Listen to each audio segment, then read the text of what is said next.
হাসিনার সরকার পতনের পর থেকেই হজরত শাহজালাল আন্তর্জাতিক বিমানবন্দরের নাম পরিবর্তন নিয়ে চলছিল জল্পনা। বিমানবন্দরের সামনে বিক্ষোভও করতে দেখা যায় বিভিন্ন ব্যানারে। এ নিয়ে এতদিন চুপ থাকলেও এবার মুখ খুলেছেন বিমান ও পর্যটন মন্ত্রণালয়ের অতিরিক্ত সচিব আবু নাসের খান। কিন্তু কি বলেছেন তিনি? তবে কি সত্যি বদলে যাচ্ছে শাহজালাল বিমানবন্দরের নাম? এ নিয়ে বিস্তারিত থাকছে প্রতিবেদনের বাকি অংশে। আর কেটিভি নিউজ 24 চ্যানেল থেকে আপনাদের সাথে আছে আমি মেহেদি হাসান। বিমান ও পর্যটন মন্ত্রণালয়ের অতিরিক্ত সচিব আবু নাসের খান জানিয়েছেন, হজরত শাহজালাল আন্তর্জাতিক বিমানবন্দরের নাম পরিবর্তনের ব্যাপারে এখনও কোনো সিদ্ধান্ত নেওয়া হয়নি। বৃহস্পতিবার সচিবালয়ে বিশ্ব পর্যটন দিবস 2024 উপলক্ষে বেসামরিক বিমান পরিবহন ও পর্যটন মন্ত্রণালয়ে আয়োজিত সংবাদ সম্মেলনে তিনি এ তথ্য জানান। অতিরিক্ত সচিব আবু নাসের বলেন, শাহজালাল আন্তর্জাতিক বিমানবন্দরের নাম পরিবর্তনের ব্যাপারে এখনও কোনো সিদ্ধান্ত আসেনি। এটি পরিবর্তন করা হবে কিনা সেটি পরে সিদ্ধান্ত নেওয়া হবে।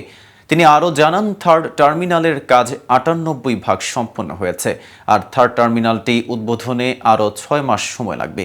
জানা যায়, গত ১ সেপ্টেম্বর হজরত শাহজালাল আন্তর্জাতিক বিমানবন্দরের নাম পরিবর্তন করে জিয়া আন্তর্জাতিক বিমানবন্দর নামকরণের দাবি জানায় বিভিন্ন শ্রেণী পেশার মানুষ। তারা বলেন, কোনো কারণ ছাড়াই আওয়ামী লীগ সরকার জিয়া আন্তর্জাতিক বিমানবন্দরের নাম পরিবর্তন করেছিল, তাই অবিলম্বে বিমানবন্দরের নাম পরিবর্তন করে আগের নাম ফিরিয়ে দিতে হবে। এদিকে ঢাকা উত্তর সিটি কর্পোরেশন হজরত শাহজালাল আন্তর্জাতিক বিমানবন্দর এবং তৎসংলগ্ন এলাকাকে নীরব এলাকা হিসেবে ঘোষণা করেছে। শব্দ দূষণ রোধে হর্ন বাজানোকে নিরুৎসাহিত করতে বিভিন্ন সচেতনমূলক সাইনবোর্ড সংলগ্ন এলাকার বিভিন্ন স্থানে থাকবে, যাতে চালকগণ সহজে দেখতে পারে। রাতের বেলায় সাইনগুলো দৃশ্যমান রাখার জন্য বিশেষ উদ্যোগ গ্রহণ করবে ডিএনসিসি। বাংলাদেশ ট্রাক ও কভার্ড ভ্যান মালিক সমিতি শব্দ দূষণ রোধে বিশেষ উদ্যোগ গ্রহণ করেছে। সমিতির পক্ষ থেকে সকল বাস ও ট্রাক ড্রাইভারদেরকে শব্দ দূষণ না করার জন্য সচেতন করার উদ্দেশ্যে বার্তা প্রদান করা হয়েছে।